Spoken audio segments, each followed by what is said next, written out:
मी प्रणाली कदम आपल्या YouTube चॅनलमध्ये तुम्हा सगळ्यांचे खूप स्वागत आहे। आतापर्यंत ज्यांनी मला सबस्क्राइब केले आहेत, आपल्या चॅनलला खूप सबस्क्राइबर केले, त्यांचे खूप खूप खूप धन्यवाद। आणि जर तुम्ही नवीन आहात या चॅनलवरती तर नक्की तुम्ही सबस्क्राइब कराल अशी मला आशा आहे। तर आपल्या आजच्या व्हिडिओचा एक रिझन आहे की आज शनिवार रविवार मला सुट्टी असते। या काय मला जेवढं वाचन जमतं तेवढं मी वाचते, कारण मला वाचनाची खूप आवड आहे। त्याचबरोबर जर मला काही वाटलं की काय व्हिडिओ बनवायचे तर त्यात मी व्हिडिओ बनवते। तर त्यात एक असंच माझ्या व्हॉट्सअपवरती स्वामी समर्थ केंद्राचा एक ग्रुप आहे व्हॉट्सअप ग्रुपवर। तर या व्हॉट्सअप ग्रुपवरती काही सेवेकरांचे काही अनुभव आलेले आहेत। त्यातले अनुभव एकदम वाचून हुरहुरी भरून येते की आपल्या स्वामीची प्रचिती खूप ठिकाणी पसरलेली आहे आणि ती आपल्याला पसरवायची आहे। तर ते आपल्या सगळ्या सेवेकरांचं काम आहे। तर त्यातला एक जो त्यांनी एक अनुभव शेअर केलाय, हा अनुभव आहे घाटकोपरच्या गावदेवी केंद्रातला। तर हा एक जो अनुभव आमच्या ग्रुपमध्ये जो आलेला आहे तर तो मला असं वाटतं की तो मी तुमच्या सोबत शेअर करावा। तर मी तो तुम्हाला लिंक जशाचा तसा वाचून दाखवणार आहे। तर तुम्ही ही व्हिडिओ पूर्ण ऐका आणि त्या ताईंचा हा अनुभव ऐका। तर मी या व्हिडिओला सुरुवात करते, कारण मी याच्यात दिसणार नाही, तर फक्त माझं व्हॉइस असेल त्याच्यामध्ये। तर मला आशा आहे हा तुम्ही व्हिडिओ पूर्णपणे नक्की ऐका। तर मी सुरुवात करते त्या रेकॉर्डिंगला। श्री स्वामी समर्थ। तर मित्रांनो, माझ्या नुकताच एक वाचनात आलेला एक स्वामींचा अनुभव आहे, तो मी आता तुमच्या समोर त्यांच्या शब्दात सांगणार आहे। तर हा अनुभव आहे एका ताईंचा। तर त्यांनी या अनुभवात वंदना पाटील काकी यांचा देखील अनुभव सांगितला आहे आणि त्यांना आलेला गुरु माऊलींचा सुद्धा अनुभव सांगितलेला आहे। आणि ह्या जिकडना हा लेख आलेला आहे त्या केंद्राचं नाव आहे घाटकोपर गावदेवी केंद्र। तर सर्वप्रथम सगळ्यांना श्री स्वामी समर्थ। श्री स्वामी समर्थ। घाटकोपर गावदेवी केंद्र व गावदेवी केंद्र प्रतिनिधी सौ वंदना काकी पाटील यांनाही साष्टांग नमस्कार करते आणि श्री ठाकूर परिवाराला आपल्या श्री स्वामी समर्थ आध्यात्मिक सेवा मार्गातर्फे आलेला अनुभव आपल्या सर्व महिला, पुरुष, वयोवृद्ध, बाळगोपाळ सेवेकरी यांना आपल्या घाटकोपर पश्चिम शब्दात मांडते। आम्ही सुष्मिता सदाशिव ठाकूर केंद्रातील सेवेकरी कार्यरत असून माझा पुतण्या कुमार सर्वेश शरद ठाकूर वय वर्ष 24 असून 7 ते 8 महिन्याचा असताना त्याला आकडी हा प्रकार सुरू झाला। तो बरीच वर्ष आधीमध्ये 15 वर्ष सुरू होता। मधल्या काळात त्याला आराम होता, परंतु अचानक जानेवारी 2025च्या 24 तारखेपासून आकडीचा सुरुवात झाली। सर्वेश दादा वाशीला फोर्टिसमध्ये ऍडमिट केले, डायरेक्ट व्हेंटिलेटरवर ठेवले। डॉक्टरांनी क्रिटिकल केस आहे असं सांगितले। सकाळी 6 वाजता फॅमिली ग्रुपमध्ये मेसेज आला की सर्वेश दादा फोर्टिसमध्ये हॉस्पिटलमध्ये ऍडमिट केले। मी वेरूळला गेलेले। त्याच दिवशी सकाळी 7 वाजता घरी पोहोचले। मेसेज वाचला व माझे मिस्टर सदाशिव ठाकूर यांनी मला सांगितले की दादाला ऍडमिट केलंय। त्यांनी सांगितले मी ऑफिसमधून हाफ डे घेतो, मग आपण वाशीला फोर्टिसला जाऊया। आम्ही सायंकाळी 4च्या आसपास दवाखान्यात गेलो। दादा वहिनींना भेटलो। ते त्यांना काही रडू आवरेना, कसं बस शांत झाले। त्या क्षणी मी पाटील काकींना फोन केला, सर्व काही सांगितलं, पेशंटची कंडिशन सांगितली। काकींनी मोठा धीर दिला की काही होणार नाही, सुष्मिता घाबरू नको, रडू नको, दादाला लवकर बरं वाटेल आणि तो पुन्हा घरी लवकर येईल असं सांगून काकीने आम्हाला आधार दिला। काकी म्हणजे आमच्यासाठी भरपूर मोठा आधार आहे। जसं जसं काकी बोलत होत्या तसेच त्यांच्या प्रकृतीमध्ये फरक पडत होत्या। ज्या दिवशी काकींनी जे आम्हाला सांगितलं सेवा तशी तशी आम्ही करत गेलो।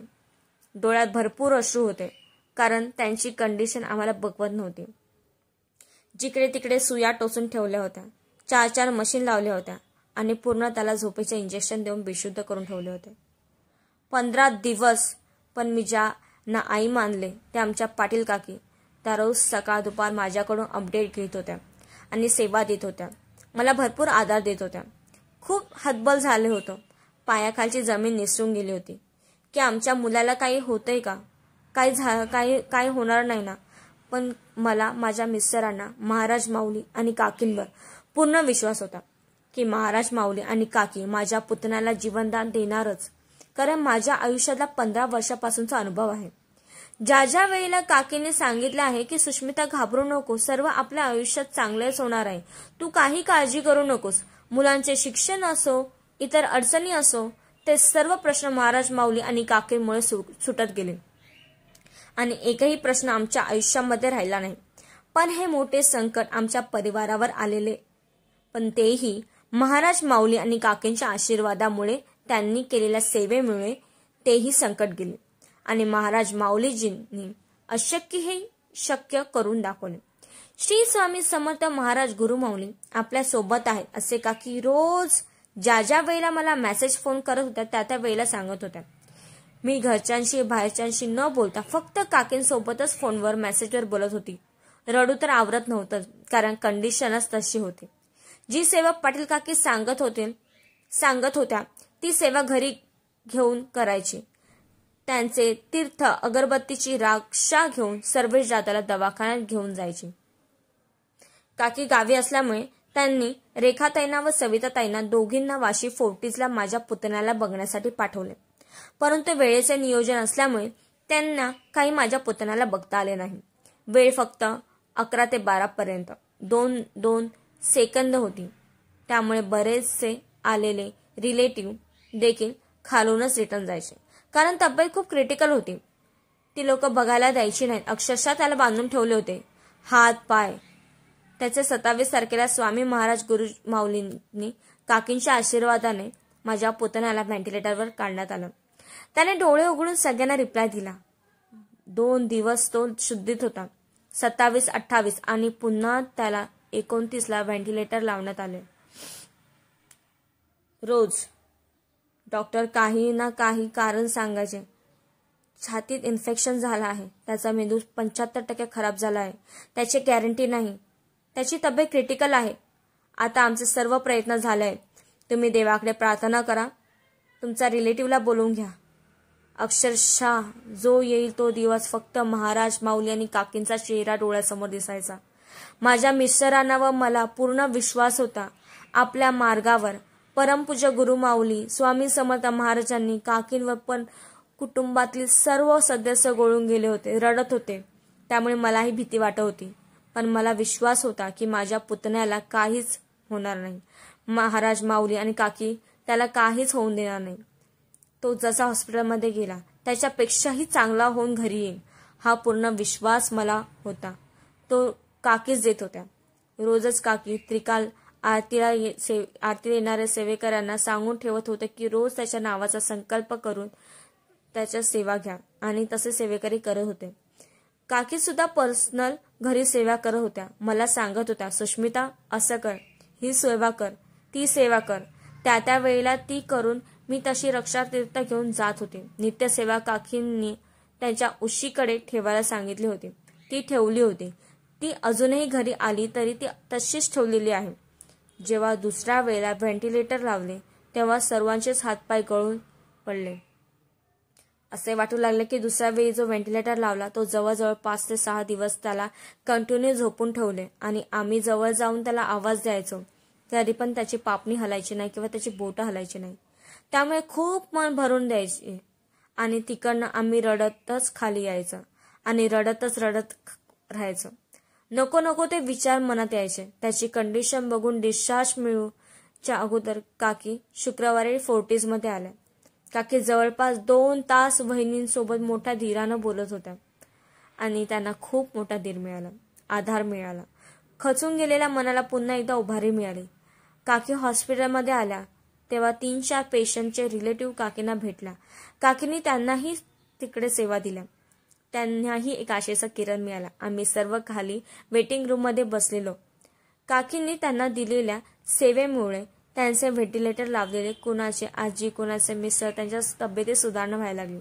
व्हेंटिलेटर काढले हे अनुभव आम्ही प्रत्यक्ष बघत होतो.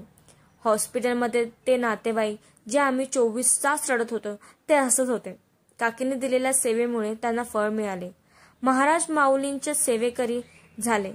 काकीने सांगितले होते की शनिवारी त्यांना व्हेंटिलेटर काढून जनरलमध्ये शिफ्ट करतील. शनिवारी बरोबर 9:30ला त्याला जनरलमध्ये व्हेंटिलेटर काढून शिफ्ट केले. मंगळवारी त्याला घरी सोडतील. तसेच झाले. मंगळवारी 11 वाजता रात्री त्याला काकी जसे जसे बोलवतात तसे तसे होत लागले. आम्हाला तर माहीतच होतं, पण माझ्या दिरांना आणि जाऊबाईंनी पण तो अनुभव घेतला आणि त्यांचे रडू अनावर झाले. आम्ही सांगायचो की काकींच्या मुखी प्रत्यक्ष महाराज माऊली बोलतात आणि भरपूर दुःखी त्यांचे अश्रू घेऊन केंद्रामध्ये पोहोचत असतात. जे रडत येतात ते पुढच्या वेळी पेड्यांचे बॉक्स घेऊनच येतात. याची प्रचिती माझ्या दिरांना जावेला आले. आम्हाला पूर्ण ठाकूर परिवाराला आली. खरंच आम्ही पूर्ण ठाकूर कुटुंब महाराज माऊली आणि काकी चरणी कृतज्ञता आहोत. हे सर्व आपल्या समोर पोहोचणे व आपल्या स्वामी मार्गाची प्रचिती आणि आपल्या सर्वांच्या लाडक्या मार्गदर्शक सौ वंदना पाटील काकी, खरोखर स्वामींनी त्यांना आपल्यासाठी घडवले आहे. सबसे बडा गुरु, गुरु सबसे बडा, उसका ध्यास अशक्य ही शक्य करतील स्वामी. स्वामी सेवा करा आणि मेवा खा. प्रत्येक सेवेकऱ्याला अनुभूती येतेच आणि ती येतेच. खूप खूप धन्यवाद काकी. तुम्ही घाटकोपर गावदेवी केंद्राला केंद्र प्रतिनिधी आणि एवढ्या चांगल्या मार्गदर्शक मिळाला.